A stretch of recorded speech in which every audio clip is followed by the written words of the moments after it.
Eight amalgamation of company, BCom semester 2 and MCom semester 2 chapters हम लोग का continue चल रहा है, अमलगमेशन ऑफ कंपनी, जिसमें प्रैक्टिकल सम आज हम बताएंगे। अमलगमेशन नेचर ऑफ परचेज से रिलेटेड एक सम बनाने जा रहे हैं। इसके पहले हम 2-3 सम जो बनाए हैं वो अमलगमेशन नेचर ऑफ मर्जर से रिलेटेड था। तो अमलगमेशन नेचर ऑफ परचेज से रिलेटेड सम बोल रहे हैं। देखिए क्वेश्चन पढ़ रहे हैं। The following is the balance sheet of A limited and B limited. Share capital at the rate of 10 each. A limited में 1 लाख और बी लिमिटेड में 60,000। Second, reserve fund A limited में 25,000, बी नील। स्टैच्यूटरी रिजर्व जो हम बताए थे compulsory reserve होता है वो है 10,000। Dividend equalization fund also statutory reserve है, ये 5,000 और है statement of profit and loss 5,000।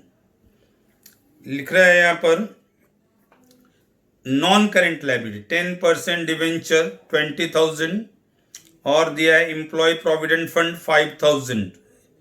Current liability trade payable 10,000, B limited में 10,000। एसेट्स बिल्डिंग ए लिमिटेड में 35,000, बी लिमिटेड नील है।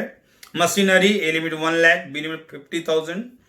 और करेंट एसेट्स में इन्वेंट्रीज ए में 20,000, बी में 10,000। ट्रेड रिसीवेबल ए लिमिटेड का 20,000, बी लिमिटेड 8,000।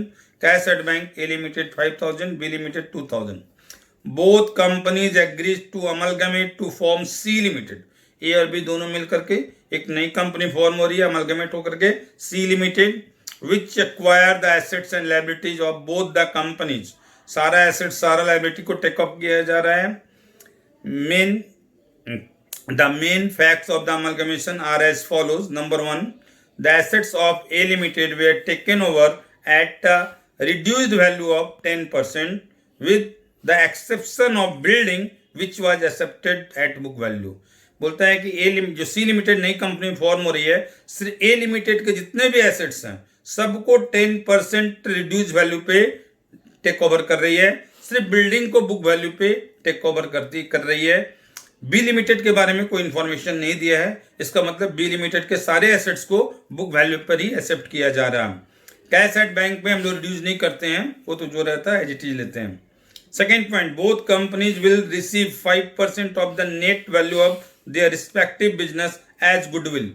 जो हम लोग परचेज कंसिडरेशन कैलकुलेट करेंगे तो नेट वैल्यू निकालने के लिए एसेट्स माइनस लायबिलिटी करेंगे तो उसका जो नेट वैल्यू आएगा उसका 5% गुडविल के रूप में भी सी लिमिटेड को द्वारा ए और बी दोनों को ही दिया जा रहा है।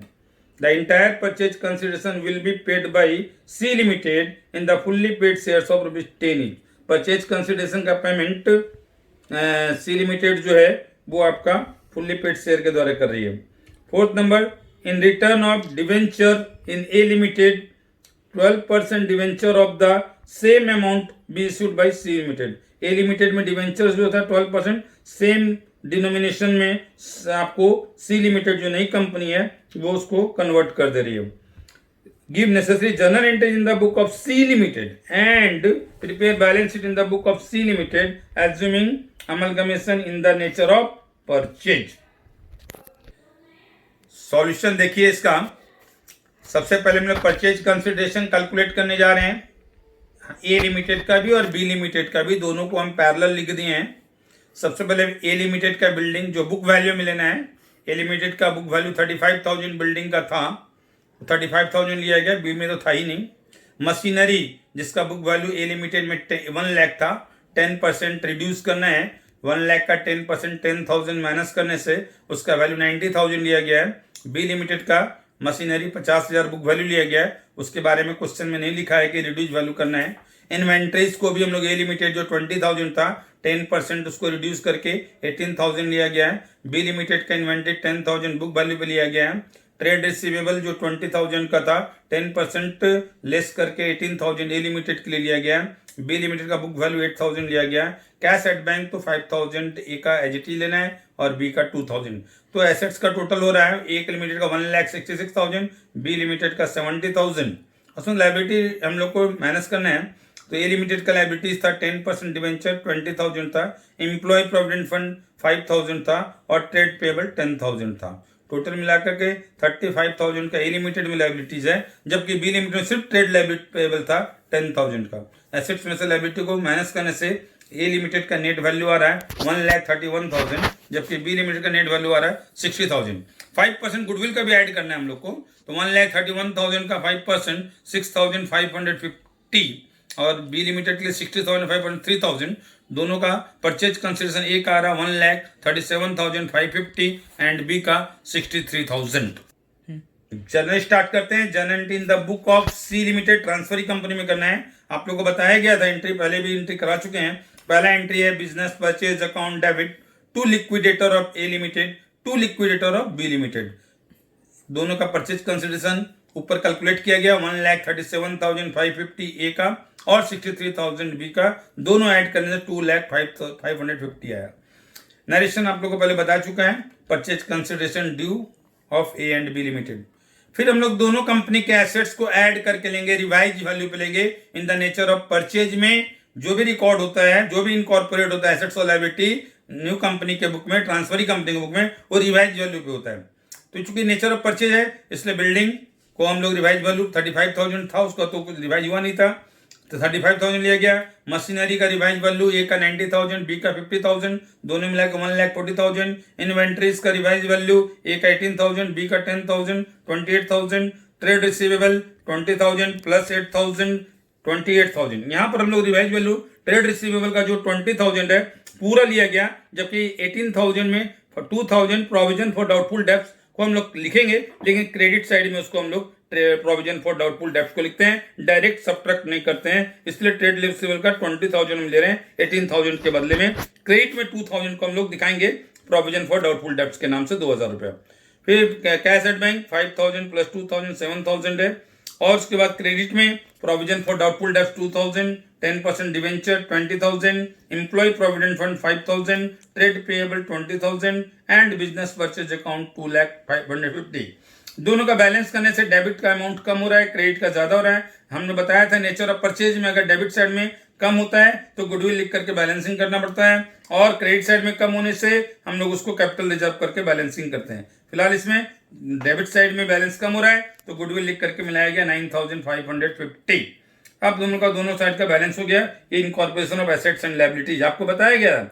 नेचर ऑफ परचेज में लायबिलिटी साइड में सिर्फ जो liability external liability take over कर रही है कंपनी, उसी को लिखना है, कोई रिजर्व नहीं, कोई फंड नहीं। इवन स्टैट्यूटरी रिजर्व को भी इस इनकॉर्पोरेशन में नहीं, अलग से एंट्री, चूंकि स्टैट्यूटरी रिजर्व कंपल्सरी रिजर्व है, उसको इनकॉर्पोरेट करना है, लेकिन उसके लिए कंपनी अलग से न्यू कंपनी में एंट्री पास होगा, वो आगे चलकर हम करेंगे। तीसरा एंट्री पेमेंट का है, liquidator of A limited account debit, liquidator of B limited account debit to share capital account. Purchase price जो हम लोग का पहला एंट्री में ड्यू था, वही एंट्री यहाँ करके पेमेंट करना है आपको।